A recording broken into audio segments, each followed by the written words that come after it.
Hello friend, आप सभी का स्वागत है टेक स्टडी आईएएस चैनल पर। मैं देव शर्मा आज आपके लिए भारत में नदी अपवाह तंत्र का एक टॉपिक लेकर आया हूं जिसका नाम है ब्रह्मपुत्र नदी तंत्र। इस टॉपिक का एक तंत्र सिंधु नदी तंत्र, जिसे हमने पिछली वीडियो में अपलोड कर दिया है, आप उसमें देख सकते हैं। भारत में जो नदी अपवाह तंत्र था उसको दो भागों में बांटा गया था, प्रायद्वीपीय भारत की नदियां और हिमालय से निकलने वाली नदियां। हिमालय से निकलने वाली नदियों को तीन भागों में बांटा गया, ब्रह्मपुत्र नदी तंत्र, सिंधु नदी तंत्र और गंगा नदी तंत्र, जिसमें हम आज ब्रह्मपुत्र नदी तंत्र के बारे में चर्चा करेंगे और जिसमें हम जानेंगे कि ब्रह्मपुत्र नदी का उद्गम कहाँ से होता है और ये कितने देशों से होकर गुजरती है, इसका अपवाह क्षेत्र कितना है और भारत में इसकी क्या भूमिका है। देखते हैं आगे। ब्रह्मपुत्र नदी की सहायक नदियों के बारे में सबसे पहले देखते हैं कि कौन कौन सी इसकी सहायक नदियां हैं और कौन कौन सी दिशा से ये इसमें शामिल होती हैं। सबसे पहले हम देखते हैं कि दाहिनी ओर से मिलने वाली नदियां कौन कौन सी हैं और बाईं ओर से मिलने वाली नदियां कौन कौन सी हैं।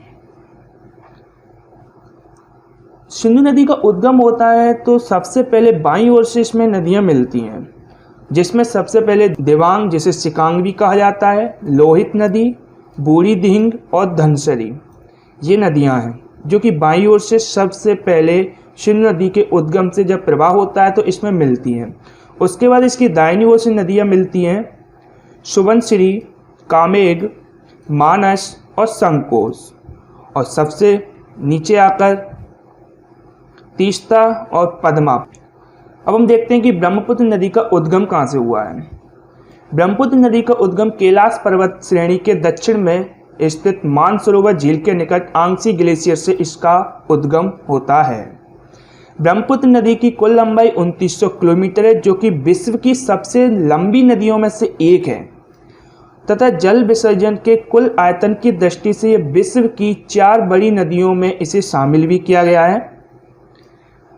अब हम बात करते हैं इसके अपवाह तंत्र के बारे में। अपवाह तंत्र इसका 3 देशों से होकर होता है, चीन, भारत और बांग्लादेश। चीन में ये तिब्बत में और भारत और बांग्लादेश में इसका विस्तार है। इसका अपवाह क्षेत्र 5,80,080 वर्ग किलोमीटर है, जो कि भारत में 1346 वर्ग किलोमीटर की लंबाई में ये प्रवाहित होती है और भारत में इसका अपवाह क्षेत्र 3,40,000 वर्ग किलोमीटर है। ब्रह्मपुत्र नदी का बेसिन मानसरोवर झील के मरियन ला दर्रे द्वारा अलग किया जाता है और ब्रह्मपुत्र का अधिकतम मार्ग तिब्बत में है, जहां इसका स्थानीय नाम सांगपो या यारलुंग कहा जाता है, जिसका अर्थ होता है शुद्ध करने वाला। ब्रह्मपुत्र नदी एक ऐसी नदी है जो समुद्र तल की 4000 मीटर ऊंचाई यानी कि 4 किलोमीटर की ऊंचाई पर इस नदी में नौकायान सुगम है, जो कि एक विश्व के लिए आश्चर्यजनक नौकागम्य जल मार्गों में से एक है। नामचा बरवा पर्वत के पूर्वी किनारे के सहारे ये तीखा मोड़ लेते हुए दक्षिण पश्चिम में मुड़ जाती है और 5500 मीटर गहरा कैनियन बनाती है। अरुणाचल प्रदेश में ये दिहांग कहलाती है और पासीघाट के निकट, पासीघाट है आपका सादिया के पास, 2 सहायक नदियां हैं दिबांग और लोहित के मिलने के बाद इसका नाम ब्रह्मपुत्र पड़ता है। यानी कि जो नामचा बरवा पर्वत है उसके ये पूर्वी किनारे के सारे बहती हुई आती है और एक तीखा मोड़ लेती है दक्षिण पश्चिम की दिशा में, 5500 मीटर का एक गहरा कैनियन बनाती है। अरुणाचल प्रदेश में इस नदी को दिहांग कहा जाता है। सादिया के पास पासीघाट है जहाँ 2 नदियाँ हैं इसकी सहायक दिबांग और लोहित, जो आपस में मिल जाती हैं तो इसका नाम ब्रह्मपुत्र पड़ जाता है। इस मैप में अपन देख सकते हैं ये ब्रह्मपुत्र नदी है, ये पासीघाट है, ये दक्षिण पश्चिम की तरफ इसने तीखा सा मोड़ लिया।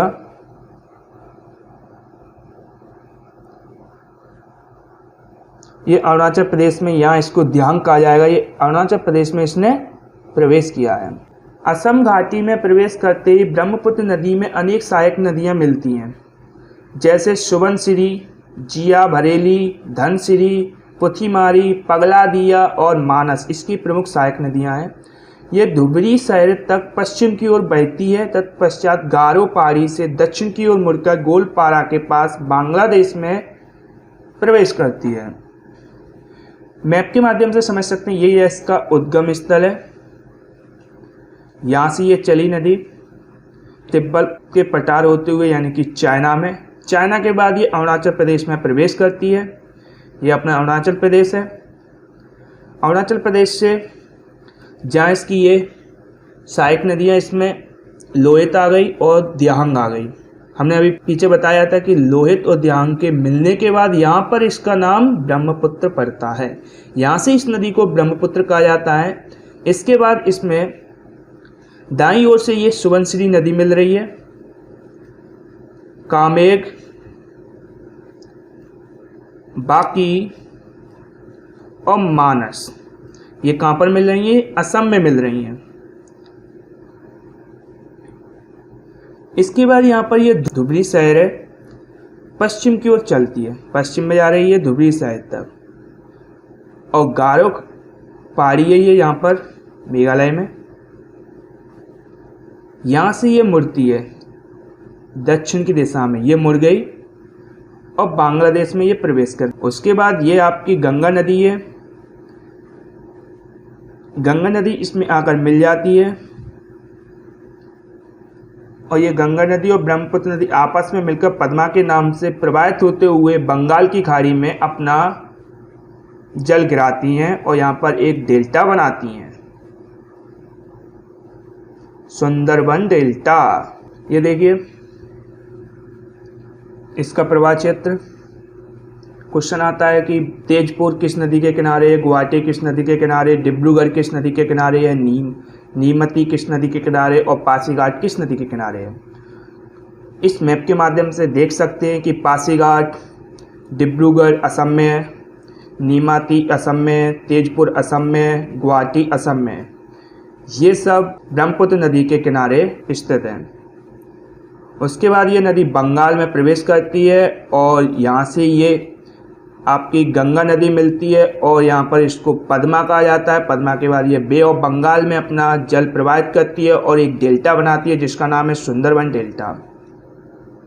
अब हम मैप के माध्यम से देखते हैं ब्रह्मपुत्र नदी का प्रवाह और कौन सी नदी किस दिशा में मिलती है। ये देखिए तिब्बत में मानसरोवर झील के निकट आंगसी ग्लेशियर है यहाँ पर। यहाँ से निकलते हुए अपना प्रवाह क्षेत्र कहते हुए ये नदी चाइना में जाती है, चाइना में प्रवाहित हो रही है। उसके बाद इस ब्रह्मपुत्र नदी अरुणाचल प्रदेश में प्रवेश करती है और अरुणाचल प्रदेश में इसे दियांग कहा जाता है। इसके बाद ये नदी लोहित नदी इसमें मिलती है और दियांग मिलती है। इन दोनों नदियों के मिलने के बाद इस नदी को ब्रह्मपुत्र कहा जाता है। उसके बाद इसके दाईं ओर से सुबनसिरी, कामेग, बाकी, मानस, तीस्ता ये नदियाँ इसमें मिलती हैं और जलदाका नदी भी आपकी मिलती है। उसके बाद बांग्लादेश में ये प्रवेश करती है। बांग्लादेश में प्रवेश करने के बाद हुगली नामक स्थान पर गंगा नदी इसमें मिल जाती है और ये दोनों नदियाँ मिलकर बंगाल की खाड़ी में अपना जल गिराती हैं। बांग्लादेश में ब्रह्मपुत्र नदी का नाम जमुना है। ब्रह्मपुत्र में तीस्ता आदि नदियाँ मिलकर अंत में पद्मा में मिल जाती हैं, यानी कि ब्रह्मपुत्र किस में मिलती है? गंगा में मिल जाती है।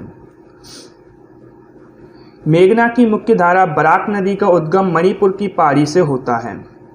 इसकी मुख्य सहायक नदी माकू, तरंग, तुईबुई, जिरी, सोनाई, रुकनी, काटाखल्लांग, थलेश्वरी, मधुआ और जटिंगा है।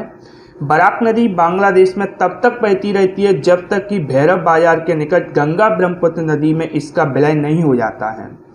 कहाँ पे इसका विलय नहीं हो जाता है? भैरव बाजार के निकट गंगा ब्रह्मपुत्र नदी में इसका विलय नहीं हो जाता है, तब तक ये बहती रहती है।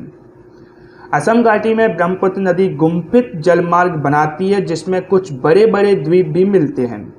इनमें विश्व का सबसे बड़ा नदी द्वीप है माजुली द्वीप शामिल है। ये द्वीप अभी संकटग्रस्त स्थिति में तथा इसे संरक्षित करने और विश्व विरासत की सूची में शामिल करने के लिए प्रयास किया जा रहा है। Thank you friends. हमारा जो टॉपिक था नदी अपवाह तंत्र का ब्रह्मपुत्र नदी तंत्र वे समाप्त हुआ। उम्मीद है आपको हमारी वीडियो अच्छी लगी होगी, तो लाइक एंड शेयर जरूर कीजिए, कमेंट कीजिए, और अगर आप इस चैनल पर न्यू हैं तो हमारे चैनल को सब्सक्राइब करें और आगे इसी टॉपिक से रिलेटेड हमारी जो अगली वीडियो है गंगा नदी तंत्र उसके बारे में हम चर्चा करेंगे। इसके बाद हमारा जो इंडियन ज्योग्राफी का टॉपिक है नदी अपवाह तंत्र वे समाप्त हो जाएगा। इसीलिए आप अगर इस चैनल पर न्यू हैं और हमसे जुड़े रहना चाहते हैं तो हमारे चैनल को सब्सक्राइब करें, बेल आइकन जरूर दबाएं, जिससे हमारी जो भी वीडियो आगे डाली जाएगी आपको नोटिफिकेशन के माध्यम से पता चले और आप जल्द से जल्द उस वीडियो का लाभ उठा सकें। Thank you.